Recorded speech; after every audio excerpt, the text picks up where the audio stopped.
भगवान को जिसके द्वारा जो नाट्य करवाना होता है उसको वह करना ही पड़ता है, करना पड़ेगा ही, वह इससे बच नहीं सकता, वह करने के लिए बाध्य है। अतः यदि अभिमान नहीं हो तो फिर कुछ डर नहीं है। मनुष्य अभिमान कर बैठता है, इसी से बंधता है और नीचे गिरता है। अभिमान न करके वह कठपुतली बन जाए, कठपुतली नचाने वाले के इशारे पर नाचती है, इसी प्रकार भगवान के इशारे पर नाचे। भगवान के प्रति पूर्ण आत्मसमर्पण कर देने में शुभ एवं अशुभ सभी कर्मों का ही अर्पण हो जाता है। जैसे एक मकान है, यदि यह पूरा का पूरा मकान किसी को अर्पण कर दिया जाए तो फिर मकान में जो कूड़ा है उसकी सफाई का भार भी उसी पर आ जाता है। इसी प्रकार पूर्ण समर्पण कर देने वाले भक्त के पाप भी भगवान को अर्पण हो जाते हैं। फिर उन पापों को भगवान ही धोते हैं। पाप वस्तुतः रहते ही नहीं, भगवान की शरण में गए कि सारे पाप कट गए। परमहंस रामकृष्ण ने कहा है कि सिद्ध महापुरुष सिद्ध आलू सिद्ध बैंगन की तरह होते हैं, अर्थात सिजाए हुए आलू एवं बैंगन नरम हो जाते हैं, उनमें कड़ापन तनिक भी नहीं रहता है। वैसे ही सिद्ध महापुरुष भी सर्वथा अहंकार शून्य विनम्र हो जाते हैं। मनुष्य की स्वाभाविक मनोवृत्ति यह होती है कि अच्छे का श्रेय अपने ऊपर लेना चाहता है तथा बुरे का दायित्व दूसरे के माथे मढ़ना चाहता है। यह नहीं होकर ऐसा होना चाहिए कि अच्छा दूसरे के सिर पर मढ़े और बुरे का दायित्व अपने ऊपर ले लें। तुम जो दूसरों से चाहते हो वही दूसरे को पहले दे दो, तब तुम्हें अनंत गुना होकर वही मिलेगा। सेवा चाहते हो तो सेवा करो, मान चाहते हो तो मान दो, यश चाहते हो तो यश दो। ठीक समझ लो, दुख देते हो तुम्हें बदले में दुख ही मिलेगा, अपमान करते हो बदले में तुम्हें अपमान ही मिलेगा। तुम जो दोगे वही तुम्हें मिलेगा और मिलेगा बीज फल न्याय से अनंत गुना होकर। यदि तुम सबसे सुख पाना चाहते हो तो बिना ही चाहे दूसरों को सुख पहुंचाया करो। फिर निश्चय समझो दूसरों से बिना ही चाहे तुम्हें बड़ा सुख मिलेगा। भगवान शरणागति का स्वरूप क्या है? भगवत शरणागति का स्वरूप क्या है? तुम्हारा सब कुछ भगवान का कर देना, अर्थात यह निश्चय कर लेना, यह निश्चय हो जाना कि मैंने अपनी चीज तथा अपने आप को भगवान को दे डाला। तब सोचो बदले में तुम्हें क्या मिलता है। विश्व की समस्त चीजों के सहित भगवान अपने आप को तुम्हें दे डालते हैं। भला यह कितने लाभ का काम है, तुम कितने बड़े लाभ में हो, इस पर भी आनंद यह है कि तुमने वही चीज जो दी है जो भगवान की ही थी। तुमने जो चीज दी है वो भगवान की ही थी, पर भगवान अपनी चीज को पाकर तुम्हें अपने आप को दे डालते हैं। भगवान यह नहीं देखते कि किसने कौन सी चीज कितनी मात्रा में अर्पण करी है, वे देखते हैं तुम्हारे मन का भाव। तुम्हारे मन का भाव क्या है? यदि तुम्हारे पास केवल एक कंबल है तो बस उस कंबल को एवं अपने अहंकार को भगवान के चरणों में अर्पण कर दो। उसी के बदले भगवान अपने आप को तुम्हें दे डालेंगे। कितना सस्ता सौदा है। भगवान के प्रति समर्पित हो जाने में अहंकार बाधक होता है। यह अहंकार छूटता है भगवान की दया से। भगवान की दया तुम्हें प्राप्त है ही। अतः बार बार निश्चय करो, हम भगवान के हैं। भगवान का हाथ हमारे ऊपर है। भगवान हमारी हमेशा रक्षा करते हैं। भगवान की रक्षा के बिना हमारी रक्षा कैसे हो सकती है। भगवान की बड़ी कृपा है। यह केवल मानने की ही बात नहीं है, असल में यही बात है। भगवान की पूर्ण कृपा है ही। निश्चय करो, और निश्चय करते करते कृपा का अनुभव हुआ कि पूर्ण रूप से भगवान के चरणों में समर्पित हो जाओगे। सारे साधनों का प्राण है भगवान का नाम। नाम राम को अंक है, सब साधन है शून। सब खूब भजन करो और दूसरों से भी करवाओ। मनुष्य सदा डरता रहता है अपमान का। मनुष्य को सदा डर रहता है अपमान का, अकीर्ति का, शरीर नाश का। ये डर उसे घेरे रहता है। वह कभी निर्भय हो पाता, पर यदि वह भगवान की शरण ले ले तो फिर सर्वथा निर्भय हो जाए। भगवान राम ने कहा है, जो एक बार मेरी शरण ले लेता है उसे मैं सबसे अभय कर देता हूँ। यह मेरा व्रत है। मनुष्य यहाँ उस वस्तु को पाने के लिए आया है जिसे पाकर कह सके कि मैं अमर हो गया। और वह वस्तु है भगवान की प्राप्ति, भगवत प्रेम की प्राप्ति। सृजन और अहंकार की लीला चलती रहती है। बच्चा है, वह जवान होगा, बूढ़ा होगा और फिर मर जाएगा। यह नहीं तो फिर शैशव, यौवन और बुढ़ापे की लीला कैसे देखने को मिलेगी। ऐसा न होने से तो जगत की शोभा ही नहीं रहेगी। भगवान की प्राप्ति ही इस जीवन का लक्ष्य है। यहाँ छोटे बड़े बनते रहने में कुछ भी नहीं धरा है। न जाने हम कितनी बार इंद्र बने होंगे और कितनी बार चींटे बने होंगे। स्वांग के अनुसार जो पाठ हमें मिला है हम करें, पर यह याद रखें कि यह नाट्य है और अपने खेल को खूब अच्छी तरह खेल कर मालिक को रिझाना है। हम इसलिए बार बार घबरा उठते हैं कि संसार नाटक के पीछे छिपे हुए भगवान को नहीं देखते हैं। जीवन के लक्ष्य होने चाहिए थे भगवान, पर हो रहे हैं सांसारिक विषय। इसलिए पद पद पर भय और दुख हैं। लक्ष्य बदलो, फिर सर्वत्र आनंद ही आनंद है। अभय पद है भगवान के श्री चरण, उन्हें प्राप्त करो। उनकी ओर बढ़ने का उपाय है निरंतर भगवान का नाम लेना, भगवान की लीलाओं का गान करना, सत्संग करना। सबसे पहले अपने घर को झाड़ो। तुम्हारा मन तुम्हारा घर है, इसे साफ करो। दुनिया को ठीक करने की चेष्टा छोड़ दो। तेरे भावे जो करो, भलो बुरो संसार। नारायण तू बैठकर अपनो भवन बुहार। मनुष्य से यही भूल होती है कि वह दुनिया को सुधारना चाहता है, पर स्वयं सुधरता नहीं है।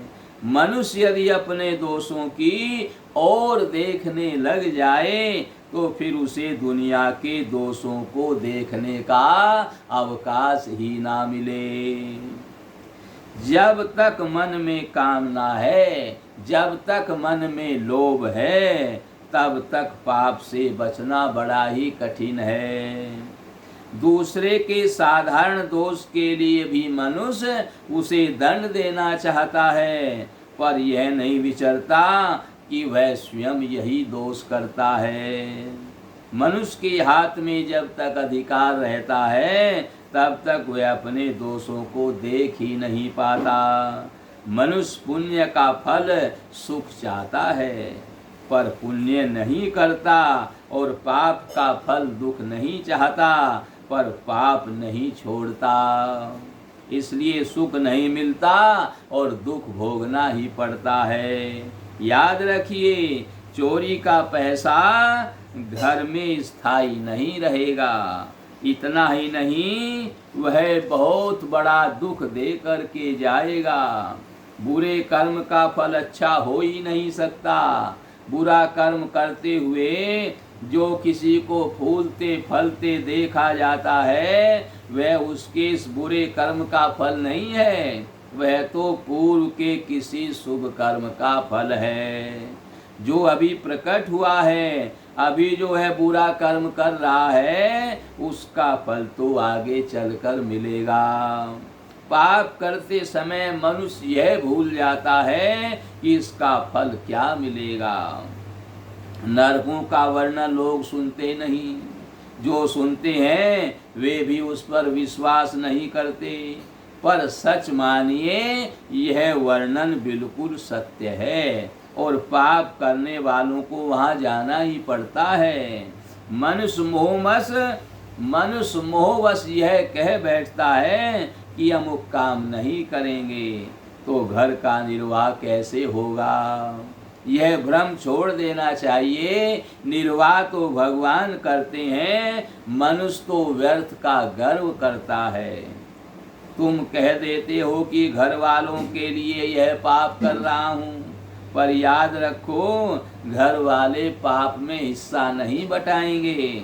अपने किए पापों के लिए तुम्हें ही दंड भोगना होगा। देखो, जब तुम बीमार पड़ते हो, अत्यंत पीड़ा होती है, तब चाहने पर क्या कोई उसमें हिस्सा बटा सकता है। परिचर्चा, पर चर्चा, पर निंदा सुनने में बड़ी मीठी मालूम होती है, पर है बहुत बुरी। इससे सर्वथा बचो। कानों को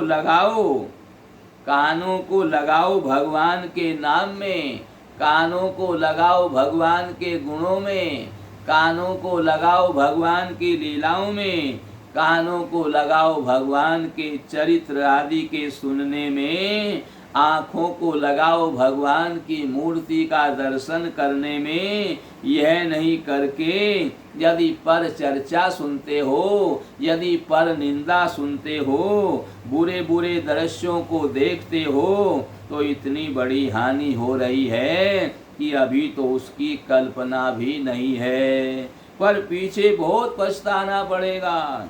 निष्प्रयोजन बोलना छोड़ दो, काम भर बोल लो, बाकी समय भगवान के नाम जप करो या भगवान की लीलाओं का गान करो। इंद्रियों के द्वारा ही पाप के दृश्य मन में आते हैं, इसलिए भूल कर भी इंद्रियों को बहिर्मुख मत होने दो। सब तरह से उन्हें भगवान में लगाए रखना, उनके रखने का प्रयत्न करो। सब तरीके से मन भगवान में लगा रहे, यह प्रयत्न रात दिन निरंतर करने की चीज है। बुरी चीज को आग और सांप की तरह मानकर उनसे बचते रहो, डरते रहो। विषाशक्ति मन का बड़ा भारी रोग है, यह रोग मिटेगा बार बार सभी इंद्रियों को भगवान में लगाते रहने से। जो मनुष्य अपनी उन्नति चाहता है, उसे चाहिए कि वह दूसरों में गुण देखने की आदत डाले। जब मनुष्यों में पराया दोष देखने की आदत पड़ जाती है, तब दोष होते भी हुए बिना भी उसे दूसरों में दोष दिखने लगते हैं। रोग मिटाने के लिए 3 बातें होनी चाहिए। कुपथ्य का त्याग होना चाहिए, सुपथ्य का ग्रहण होना चाहिए और औषधि का सेवन करना चाहिए। इस प्रकार भव रोग को मिटाने के लिए भी 3 बात होनी चाहिए। पाप का त्याग, यही कुपथ्य का त्याग है। दैवी संपदा का अर्जन, यही सुपथ्य का ग्रहण है। भगवान का भजन, यही परम औषधि है। कलयुग का प्रधान शस्त्र है कपट। कलयुग कपट के पीछे चलता है। 2 चीज कल के लिए मत रखो, एक भजन और दूसरा दान। कल करेंगे ये नहीं, भजन तुरंत करो, दान तुरंत करो, कल के लिए क्यों छोड़ते हो। जो भगवत प्रेमी जन है वे ही बड़भागी हैं, तथा जिसके पास भजन रूपी धन नहीं है असल में वही निर्धन है। भाग्यवान भगवत प्रेमी लक्ष्मी के भोगों को उल्टी की तरह त्याग देना चाहिए। तजत वमन जिमि जन बड़भागी। जो बड़भागी लोग हैं वे लक्ष्मी के भोगों को उल्टी की तरह उनको त्याग देना चाहिए। यदि कहीं भगवान लक्ष्मी दे ही दे तो फिर भरत जी की तरह ही उससे संबंध रखें। रामायण में लिखा है, चंचरी की जिमि चंपक बागा।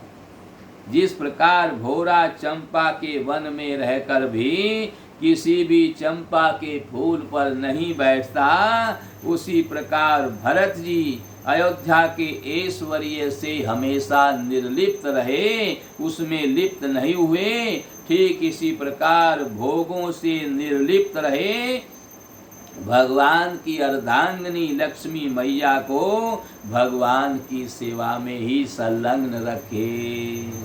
मनुष्य घर की एक एक चीज पर अपना अधिकार मानता है, पर मरने पर क्या होता है, कफन के लिए कपड़े के एक टुकड़े पर भी उसका अधिकार नहीं है, वह भी बाजार से आता है। सोचिए मनुष्य कितने भ्रम में पड़ा हुआ है।